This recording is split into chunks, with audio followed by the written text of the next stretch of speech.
কি ভাগ্য নিয়ে দুনিয়ায় আসলাম জানি না। আসসালামু আলাইকুম এভরিওয়ান, সবাই কেমন আছেন? এক জায়গায় যাব, এই জন্য একটু মেলা করতেছি। আমরা যাব উত্তরা পাসপোর্ট অফিসে, কারণ আমার ভাগ্য মনে হয় অনেক খারাপ। যখন লেখাপড়া শুরু করছি, এসএসসি পাস করলাম, তারপর আইএ ভর্তি হইলাম।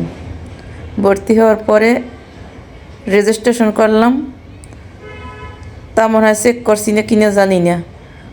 যখন পরীক্ষা দিতে যাব, অ্যাডমিট কার্ড আনলাম আর রেজিস্ট্রেশন কার্ড আনলাম, আইনে দেখি যে আমার আব্বার নাম ভুল হয়েছে, হালিমের জায়গায় দিছে সেলিম। দিলাম পরীক্ষা, পরে সারার জন্য অনেক টাকা খুইলাম, এখন পর্যন্ত মনে হয় আনতে পারি নাই। আবেদন দিলে ওই আবেদন দিয়েই সব জায়গায় ভর্তি হইলাম, চাকরি করলাম। পরে কি করলাম, অনার্সে ভর্তি হইতে গেছি, ও এদিকে আবার আইডি কার্ড করছি, তাতে হয়েছে জন্ম তারিখ ভুল গেলে। এটা আবার অনার্সে যখন ভর্তি হইতে গেলাম 2010 সালে, ওই যে আবেদন দিয়েছে ওইটা নিয়ে ভর্তি হইতে গেলাম, আর সব ঠিকঠাক আছে। কিন্তু ভর্তি হওয়ার পরে দেখি আবার সংশোধন করার জন্য আবার ডাকছে, দেখি সেই আব্বার নাম আবার ভুল হয়েছে। পরে আবার ওইটা আবার ঠিক করলাম, হয়েছে ঠিক। তারপর কি করলাম, ওই দিয়েই এখন চাকরি বাকরি করলাম। মাস্টার্সে যখন ভর্তি হইলাম তখন ঠিক আছে। তারপর ওই যে আবেদন দিয়েছে ওই দিয়েই চাকরি করছি, ওইদিকে অনেক টাকা খুঁয়েছি, সার্টিফিকেট ওইটা চেঞ্জ হয় নাই, ওই নামে চলতে আছে এইচএসসি। যাও চাকরি বাকরি করলাম ওইভাবেই। এখন করতেছি কি, পাসপোর্ট করতে গেছি, ওইদিকে আবার আমার হাজব্যান্ড সে আবার ওই যে স্মার্ট কার্ড করে নাই, ওইটা করছে আর আমিও করলাম। সব কিছু ঠিক আছে, সাবমিট করার আগে তারে দেখাইছে, সে বলে ঠিক আছে, পরে দেশে সাবমিট করে আসলাম বাসায়। ডেট দিয়ে দিয়েছে, আমি ওইটা 17 তারিখ করছিলাম ডিসেম্বরের। আমার ফিঙ্গার প্রিন্টটা ছিল ডিসেম্বরের 29 তারিখ। আমি বাসায় আসার পর তারপর কাগজপত্র এবার সব নামাইলাম, জামু 2 দিন আগে দেখি যে জন্ম তারিখ আমার 5-এর জায়গায় দিয়ে রাখছে, আমার হাজব্যান্ডের 15, আমার হয়েছে 5/7/91, আর হ্যার হয়েছে 15/2/91। তো হ্যার জন্ম তারিখ আমারে বসাই দিস, 5-এর জায়গায় 15 দিয়ে দিস। পরে গেলাম, বলে যে এখন এই নিয়েই যান, সমস্যা হইবে না। পরে আর আমার হাজব্যান্ড কয়ে যে না, এটা বাতিল করে দাও। পরে আবার বাতিলের আবেদন করলাম, তাই আর যাওয়া হয় না, বাড়িতেও ঘুরেছি। এখন এই যাইতে আসি ওইটা বাতিল করার জন্য, তাও আমি গাড়িতে উঠতে পারি না এখন আর। এখন বাসে উঠতে গেলে আমার বমি টমি দিয়া, এক সময় এত জার্নি করতে পারতাম, এখন আর জার্নি করতে পারি না। এখন এই সিএনজি লিয়ে যাইতেছি, তাও আমার মাথা ধরে যাইতেছে। এদিকে আমার ছেলে আবার সকালবেলা কিছু খাইয়ে নামি নেই, ডিম নিয়ে গেছি, ওইটা আবার বাপে করে দিয়েছে, খাইতেছি। এই আমরা আসলাম, এটা হয়েছে পাসপোর্ট অফিস। পরে আবেদনটা জমা দিয়েছি ওই জায়গায়, এরা বলে যে বিকেলবেলা করে দেবে।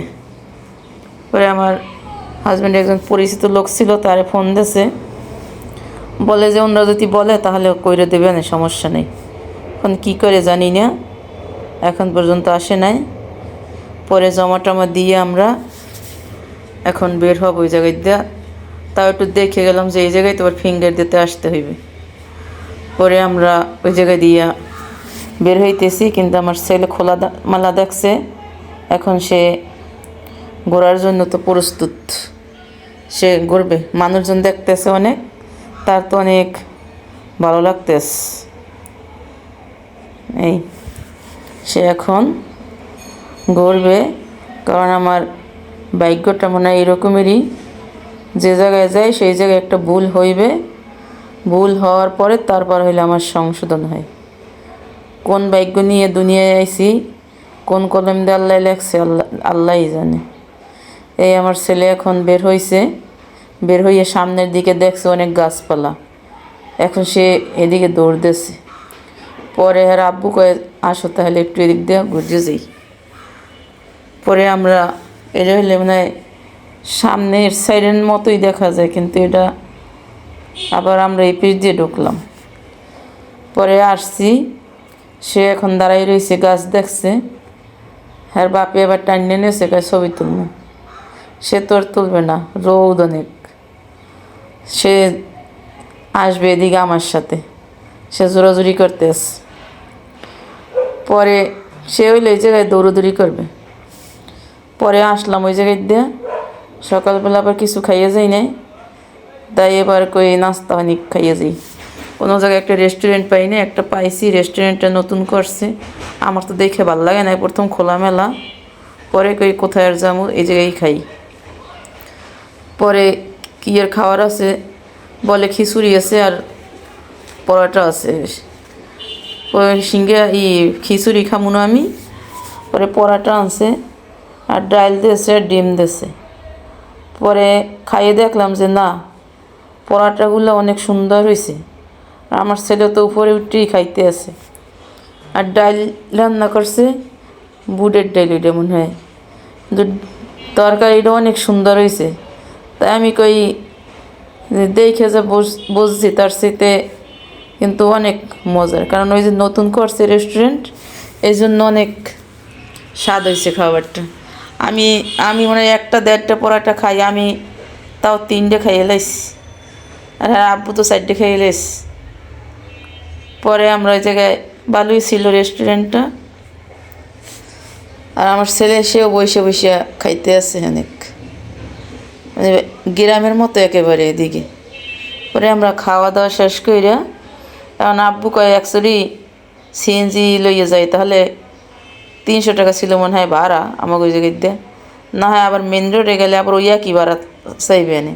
পরে কই না, রিক্সায় যাবো, 2 পাশ দেখতে দেখতে যাবো কেমন। 12 নম্বর সেক্টর, এটা হইল উত্তরা। আর কোনো সময় আসি নেই, এই জন্য তাও রিক্সায় ওই জায়গাতে 50 টাকা ভাড়া নিচ্ছে, 70 টাকা। পরে আমরা রিক্সায় দেখতে দেখতে আসলাম, কিন্তু একেবারে গ্রামীণ পরিবেশ, 2 সাইডে কত সুন্দর গাছপালা, আমার তো খুবই ভালো লাগছে। আর একবার কোনো রাস্তায় যানজট কিছুই নেই। পরে এসে নামাই দিল আমাদের জসিমউদ্দিন। আর আব্বুর আগে আবার এই জসিমউদ্দিন অফিস ছিল, এই জন্য আমার এই জায়গাটা পরিচিত আর প্রিয় একটা জায়গা, কারণ আমি আগে আসতাম মাঝে মাঝে এই জায়গায়।